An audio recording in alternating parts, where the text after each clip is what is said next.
Qu'Allah subhanahu wa ta'ala accepte notre jeûne et notre prière aussi. Qu'Allah subhanahu wa ta'ala nous fasse témoigner beaucoup de mois de Ramadan dans cette vie de ces bas mondes, car l'adoration ce n'est pas une saison à part. L'adoration, c'est le message d'Allah subhanahu wa ta'ala. La tradition divine sur terre, elle a dit: je n'ai créé les hommes et les djinns que pour m'adorer. Et l'adoration dans le sens général, il ne s'agit pas seulement de la prière et du jeûne, mais toute la vie est une adoration d'Allah subhanahu wa ta'ala. Celui qui distingue un acte d'un autre, c'est seulement l'intention.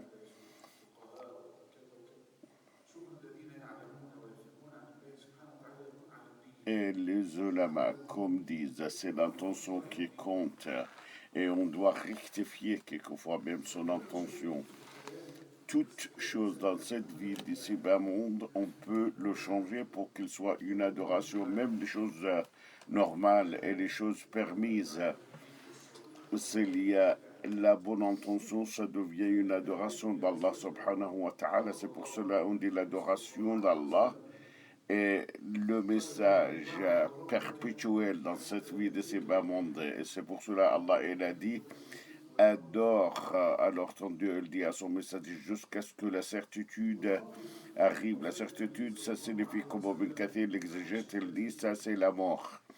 Jusqu'à la mort, c'est-à-dire. L'adoration peut-être c'est dur. Et il y a même des compagnons de prophète alayhi salatu wassalam. Il y a certains qui, lorsqu'ils ont entendu que le prophète alayhi salatu wassalam est mort, ils ont perdu le sens. Quelquefois, ils ne peuvent pas être debout, ils ne peuvent pas s'imaginer sur le prophète alayhi salatu wassalam, ils ne peuvent pas s'imaginer que la prière se fait sans que le prophète ne soit là, omniprésent comme d'habitude. Et il y avait un problème, il y avait un malaise parmi les compagnons du prophète, alayhi salatu wassalam. Même quand on voulait l'enterrer, il y avait des difficultés, les gens ne pouvaient pas croire que le prophète alayhi salatu wassalam est mort. Mais Allah subhanahu wa ta'ala, dans ces conditions, circonstances difficiles, Allah avait fixé le cœur d'Abu Bakr, qui avait le courage d'annoncer solennellement devant tout le monde.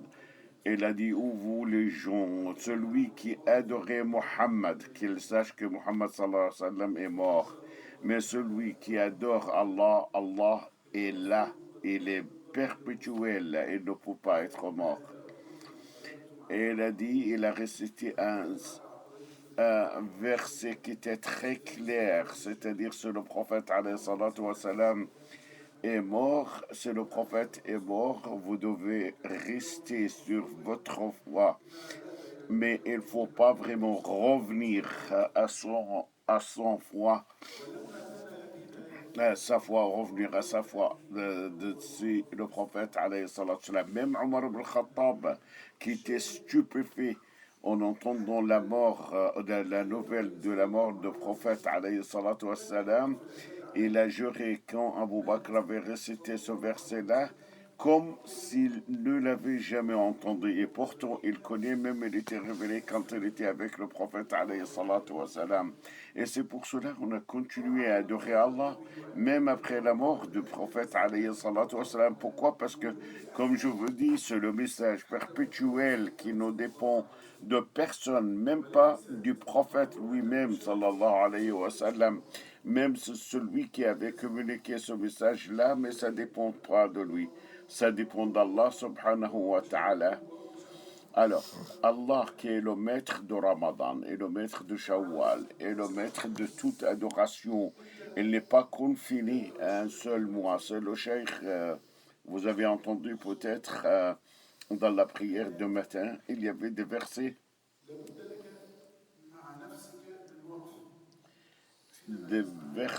quand tu entends ces versets-là, Allah dit Yawma nahshuru al-muttaqina ila ar-Rahman wafda. Lorsque nous rassemblons les croyants comme une délégation, tandis que les incrédules ils seront amenés à l'enfer en groupe.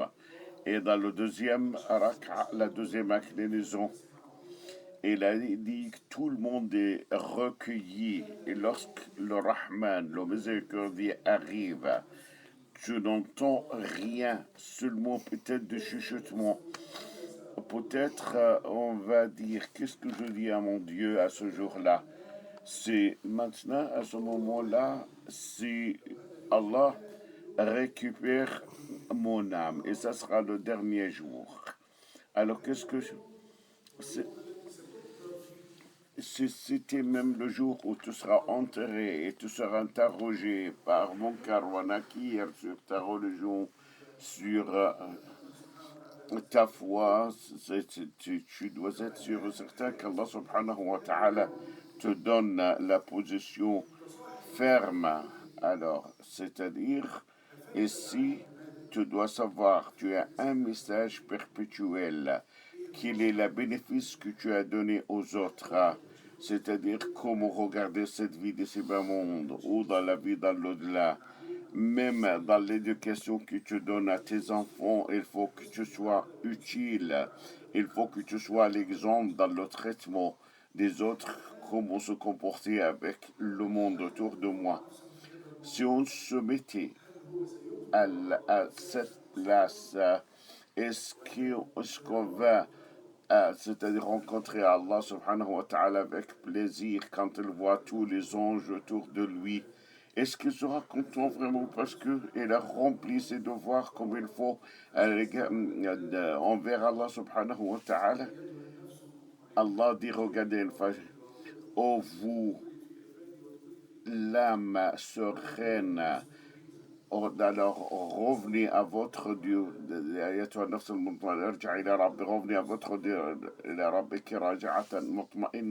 c'est-à-dire en sérénité. Fadkhuli fi ibadi, que vous soyez au nombre de mes serviteurs, et que vous rentriez aussi dans mon paradis.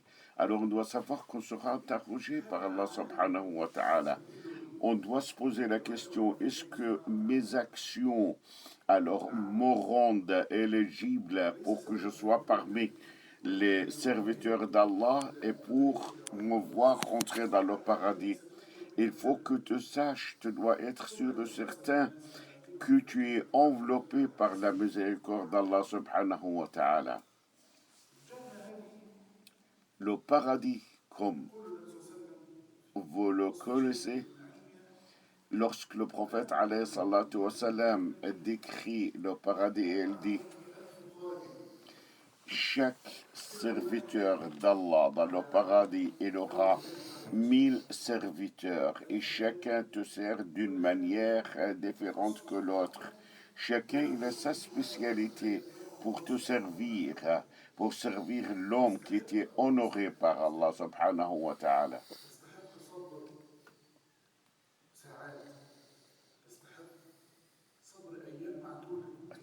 Tout cela, je peux l'avoir contre l'endurance pendant une journée ou la partie d'une journée dans cette vie de ces bas mondes.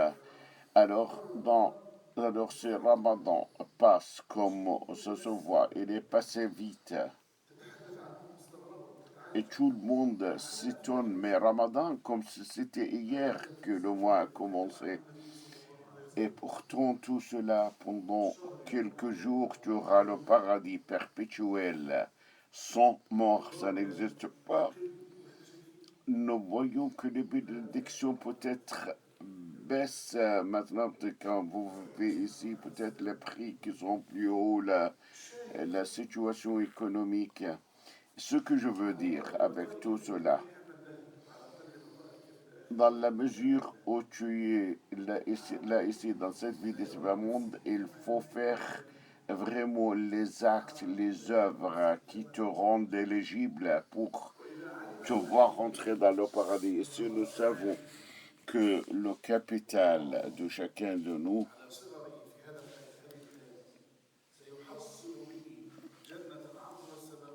aura assez alors de valeur pour qu'il obtienne le paradis le dernier jour, on doit être soucieux à ne pas perdre le temps.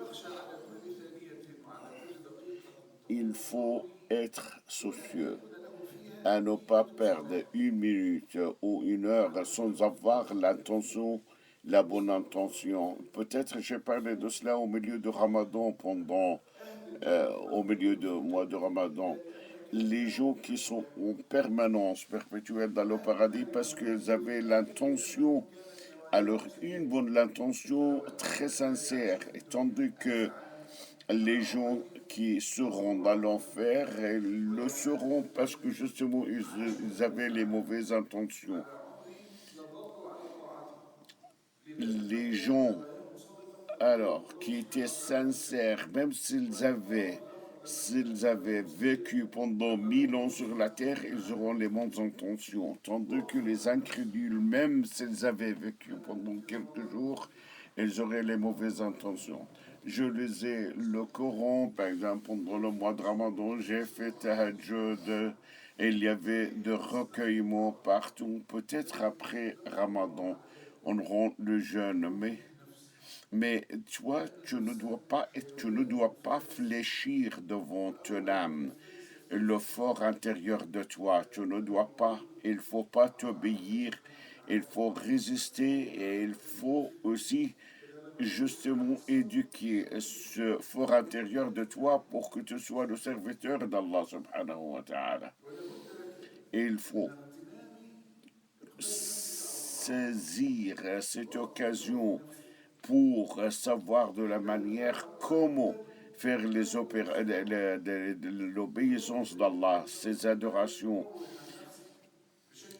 Et même tu peux avoir, c'est-à-dire la bonne intention avec les choses normales. Par exemple, jouer avec tes enfants, ça sera une adoration d'Allah. Même les paroles que tu échanges avec ta femme, ça peut être pour Allah subhanahu wa ta'ala. Même s'il ne l'était pas, ça, tu peux le changer pour que ça soit tel quel.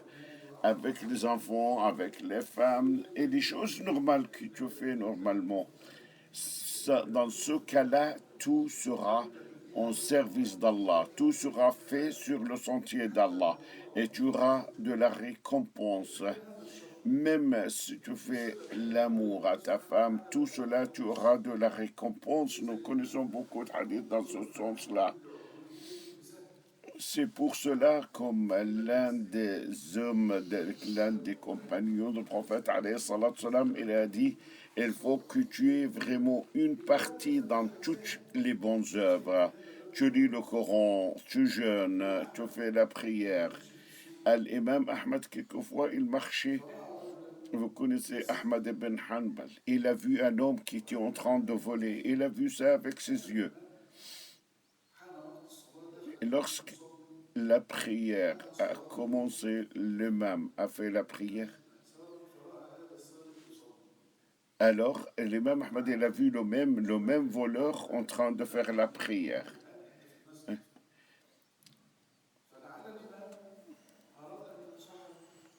L'imam voulait savoir comment il y aura cette contradiction, c'est-à-dire il vole et il fait la prière à la fois. Alors, essayez il a volé, mais il a fait la prière parce qu'il n'a pas insisté sur sa faute. Personne n'est épargné contre vraiment les péchés, les petits, surtout les petits péchés. Mais Allah subhanahu wa ta'ala peut te pardonner dans le cas où tu n'insistes pas sur le péché. Il n'avait pas l'intention de voler une autre fois, il voulait terminer avec cela et c'est pour cela qu'il vient de faire la prière. Alors l'imam Ahmad il a posé la question. Il a dit, je t'ai vu voler et après tu es dans la mosquée maintenant. Le voleur, il a dit, oh imam Ahmad, toutes les portes sont fermées, c'est-à-dire les portes qui amènent à Allah subhanahu wa ta'ala. Mais c'est pour cela que je fais ma prière régulièrement pour que cette porte-là soit ouverte pour toujours. Parce que j'ai l'espoir. Alors, vous voyez comme ça, On a le sentiment qu'il a regretté ce qu'il avait fait. Et c'est pour cela que ça fait partie du, de la demande de repentir. Et ça, c'est le premier, c'est un pilier pour demander de repentir, c'est-à-dire de regretter ce qu'on avait fait déjà. Et c'est pour cela qu'il y a nafs al-lawama, c'est-à-dire celui qui est le fort intérieur de nous qui nous donne l'ordre à continuer ou à ne pas continuer. Imam Ahmad, une fois, il a vu quelqu'un qui était vraiment accroché aux habits de Kaaba. Il était en train de demander à Allah subhanahu wa ta'ala de lui pardonner. Imam Ahmad s'est approché de lui. Lorsqu'il a vu il a vu son visage, c'était le même voleur qu'il avait vu hier. Mais comme il a ouvert, comme il a continué à espérer d'avoir une porte ouverte, c'est-à-dire pour qu'il ait le contact avec Allah subhanahu wa ta'ala, Allah lui avait donné même la possibilité pas seulement de faire la prière, mais aussi de contourner le Kaaba. Et c'est pour cela on doit faire les bonnes œuvres. On doit continuer à faire les bonnes œuvres, même si on fait les petits péchés. Et Allah subhanahu wa ta'ala te donnera peut-être le pardon et tu auras alors parmi ses serviteurs. Et Allah subhanahu wa ta'ala, le prophète dit dans un hadith, alors, si tu fais l'aumône avec un puisé d'eau, ou c'est-à-dire avec un boucher, si tu as par exemple un seau et tu vides ce seau-là dans le seau de quelqu'un d'autre pour qu'elle boive, alors tout cela sera épargné par Allah subhanahu wa ta'ala sur un crédit, un compte qui sera réservé pour toi le dernier jour. Le prophète, Allah subhanahu wa ta'ala, garde ses bonnes œuvres et le garde comme exactement si tu soignes, par exemple, un petit animal comme ça pour qu'il grandisse. Cet monde-là sera la même chose. Allah prend soin de ces monde-là que tu fais, que ce soit petit ou grand. Comme vous savez, nous sommes à la sortie, on vient de sortir du mois de Ramadan. Chacun de nous, euh, chacun de nous doit vraiment s'arrêter pour se faire à lui-même le compte. Est-ce que je suis satisfait avec ce que je fais? Si je suis mort à n'importe quel moment, je serai alors content avec cette rencontre ou non? C'est Allah, par exemple, me pose la question sur les obéissances et les adorations. Est-ce que j'ai vraiment des choses qui justifient mon attitude ou je dois rectifier mes œuvres pour que je sois... je- les péchés sont très faciles pour Allah subhanahu wa ta'ala à condition que tu aies le repentir. Si tu as le repentir, il n'y a pas de problème. Allah va te pardonner pour les petits et les petits péchés. Sofiane était en train de pleurer, c'est un homme très connu. Et on a dit, je vous jure, mes péchés sont plus faciles que cette graine-là, mais j'ai peur que je serai à la fin à une autre foi que l'islam. Alors celui qui a la conclusion avec l'islam, car si tu restes sur la même foi, Allah subhanahu wa ta'ala, il va te donner, alors il va fixer ton cœur. Allah dit dans Al-Imran, alors tâchez à ne mourir qu'en tant que musulman. Et la conclusion, c'est ça qui compte pour l'homme, n'importe quel homme. C'est-à-dire, si tu as la bonne conclusion, tu auras le paradis. Si tu n'as pas la bonne conclusion, tu n'auras pas le paradis. Qu'Allah subhanahu wa ta'ala augmente notre savoir. Oh Dieu, que tu nous donnes la bonne conclusion dans cette vie de ces bas mondes et dans toutes les œuvres que nous entamons. Allah, oh Dieu, que tu nous fasses miséricorde sur cette terre et sous la terre aussi le jour où nous serons enterrés. Amen. Amin. Amin. Amin.